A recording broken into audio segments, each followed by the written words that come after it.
ఇప్పుడు కేఎల్ఆర్ అన్న గెలవలేదు అని అంటున్నారు.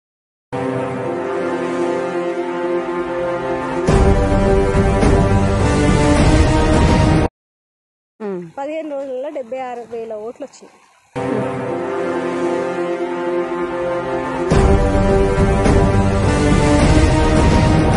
ప్రచారం చేస్తున్నాం, రంజిత్ రెడ్డి అన్నని గెలిపించుకోవడానికి ట్రై చేస్తున్నాం.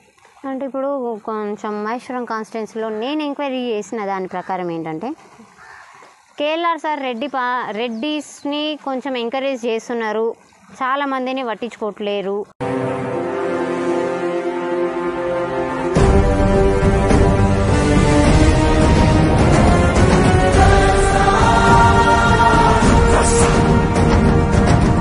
నేను అనుకుంటున్నాను, ఎందుకంటే కాంగ్రెస్ పార్టీ అంటేనే ప్రజాస్వామ్యం అంటే అందరినీ సమానంగా చేయడం, భిన్నత్వంలో ఏకత్వం అనేది ఉండేది కాంగ్రెస్ పార్టీలో, ఇంకా వేరే పార్టీలో ఉండదు. కాబట్టి ఎవరు అదంతా అపోహ బయట కావాలని క్రియేట్ చేస్తున్నారని నా ఉద్దేశం.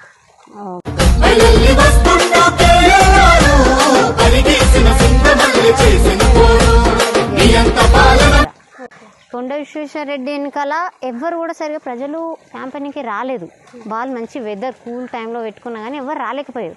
కానీ మా సర్వే ప్రకారము ఎవరిని అడిగినా కానీ బీజేపీ అని అంటున్నారు. వాళ్ళ ఓటింగ్ బీజేపీ. యుద్ధమై జన గుండె శబ్దమై కాంగ్రెస్ సైన్యమై కథన మందు కట్టమై యుద్ధమై జన గుండె శబ్దమై కాంగ్రెస్ సైన్యమై. ఇది కార్యకర్తల మిస్టేకా, కాంగ్రెస్ పార్టీ మిస్టేకా?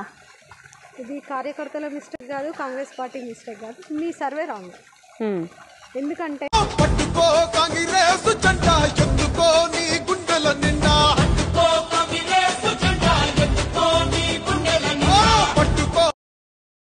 నువ్వే సర్వే సర్వే చేసినాం. జిఎస్టీ తీసుకొచ్చింది. ఇప్పుడు రాముడు గుడి కట్టినాం అంటే రాముడు నీ ఇంట్లో ఉంటాడు, నా ఇంట్లో ఉంటాడు. రాముడు అందరికీ దేవుడు. రాముడు ఫోటో ఒక్కటి ముందర పెట్టుకొని నువ్వు ప్రతిసారి ఒక కులాన్ని మతాన్ని రెచ్చగొట్టే విధంగా నువ్వు చేసుకుంటూ వస్తున్నావు. హిందూ దేశాన్ని రక్షించుకుందామన్నా రణమైన చేద్దామన్నా అందువల్లే మన ముందుకు వచ్చినాది నేను మన ప్రజలందరూ చూడు భూని కదలాలే ప్రేమగల్ల. అట్లాంటి భారతదేశాన్ని నువ్వు ఒక హిందూ తత్వమే అనే ఒక మతతత్వం తీసుకొచ్చి ప్రజల్లో మతాన్ని దేశాలను రెచ్చగొట్టారు. కాబట్టి నేను బీజేపీ పార్టీకి సామాజిక ప్రజలకు చెప్తున్నా, బీజేపీ పార్టీకి ఓటేస్తే మనమే నష్టపోతాం. నమ్మలాగానే గుణం ఉంటది, గుండె బాధ చెప్పకున్న తెలుసుకుంటది ఉంది. బీజేపీ పార్టీ కూడా కాంగ్రెస్ పార్టీ తర్వాత ఆవిర్భవించింది. అప్పటి నుంచి కూడా ఇప్పటి వరకు బీజేపీ పాలనలో ఏ ఇల్లు కానీ స్థలాలు కానీ ఇచ్చిన దాఖలాలు లేవు. యుద్ధమై జన గుండె శబ్దమై కాంగ్రెస్ సైన్యమై కథన మందు కట్టమై యుద్ధమై జన గుండె శబ్దమై